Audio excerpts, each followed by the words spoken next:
Welcome to Oddly Vintage, where the past gets weird. Today, we have the Cold War classic, Duck and Cover. And the bizarre bike safety nightmare one got fat.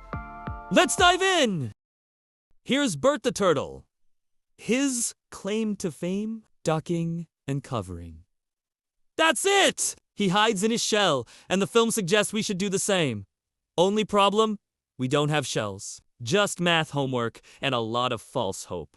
Classroom drills show kids calmly diving under desks. They look more bored than scared, as if crouching under plywood is the perfect defense against an atomic blast. Now we see Betty asking her teacher how anyone can tell when the bomb will hit.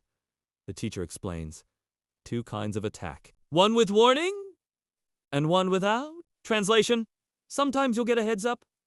Other times, bright flash game over! Civil defense sirens and uniformed men are presented as our safety net. Because nothing says security like hoping a guy with a clipboard outruns the bomb. Kids outside suddenly hear the alarm. They run into houses or crouch against buildings. The idea, no matter where you are, there's always time to duck and cover. The reality, not so much. Big signs marked with an S show the safe places.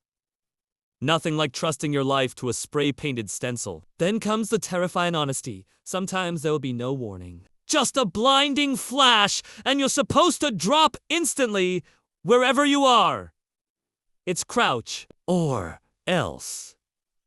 Here's a student showing others how to press themselves against the wall, arms over their heads. Looks like freeze tag, except instead of getting tagged, you get vaporized. Here's Paul covering his head with his arms, and Patty using her coat as a shield. Apparently, Sears outerwear is now standard nuclear survival gear. In a doorway, a girl tucks herself against the heavy frame. The suggestion is clear.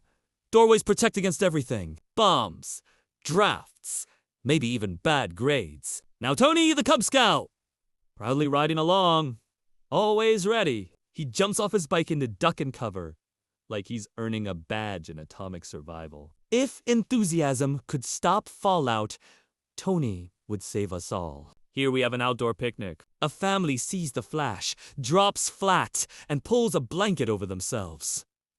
The message. Radiation may kill you, but at least you'll be snug under Grandma's quilt. The film closes by repeating the mantra. Duck, cover, survive. It's less a strategy than a superstition. Like if you pretend hard enough, maybe you'll get lucky. But if the 1950s were defined by nuclear paranoia, the 1960s brought a new kind of safety terror. Kids on bicycles. And nothing explains that better or weirder than the legendary film. One Got Fat. Welcome to the strangest bike safety film ever made. One got fat. 10 kids set out for a picnic, all of them wearing creepy monkey masks. Because apparently nothing says safety lesson like primates on bikes. Their mission is simple. Ride 9 blocks to the park. But this isn't just a trip. It's a grim elimination game. Break a safety rule, and you're out. Think of it as Final Destination, but with bicycles and sack lunches. Here we have Rudy Two Jaspers on, the hotshot with the shiny new bike. He insists on staying in the lead. The problem, he can't be bothered with hand signals. Left, right, stop? Nah, too much effort for Rudy.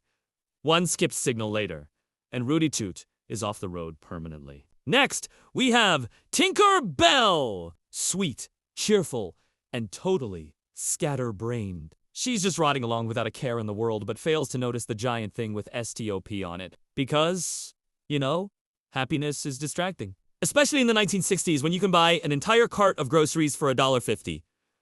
1 minute, she's pedaling along. The next, she's gone. The lesson, being cheerful won't save you from a Buick. And then there's Philip, the class president, the golden boy wherever he goes. Star athlete, handsome profile, destined for greatness in this monkey-eat-monkey world. Except greatness apparently includes getting bored and deciding to ride against traffic. That's right, the star student deliberately swerves into oncoming cars, and the cars win.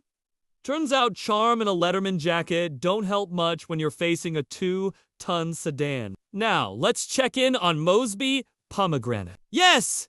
That's his actual name.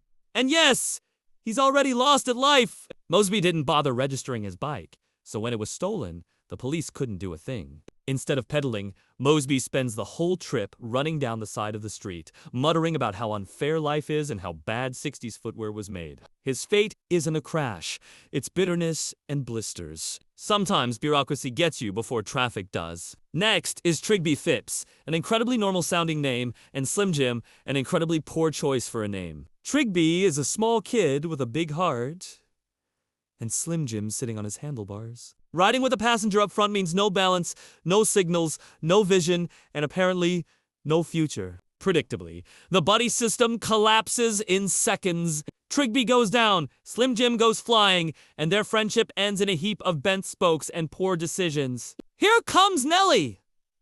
Sweet and patient when she's walking, but once she's on a bike, she turns into the queen of road rage. Nobody's going to get in her way when she's in full Karen mode. She hates being stuck behind the others, so she veers onto the sidewalk in frustration. The problem? Pedestrians don't yield to angry monkey children? Nellie's last decision is also her worst. Then we meet Filbert Bagel. Filbert despises his bike, refuses to maintain it, and figures his parents will just buy him a shiny new one. He never gets a tune-up, ignores his rattling brakes, and sure enough, they fail. The result. Filbert becomes a one-boy cautionary tale about what happens when you let your bike turn into scrap metal. Spoiler, no new bike where he's headed. And finally, we have Stan. Poor Stan has no lights, no reflectors, nothing to make him visible.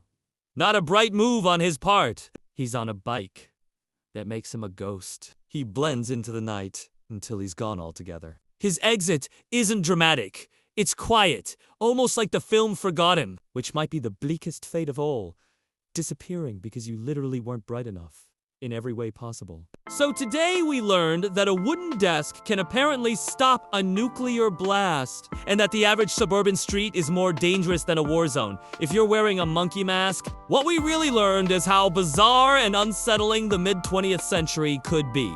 Subscribe, because the rabbit hole only gets weirder from here.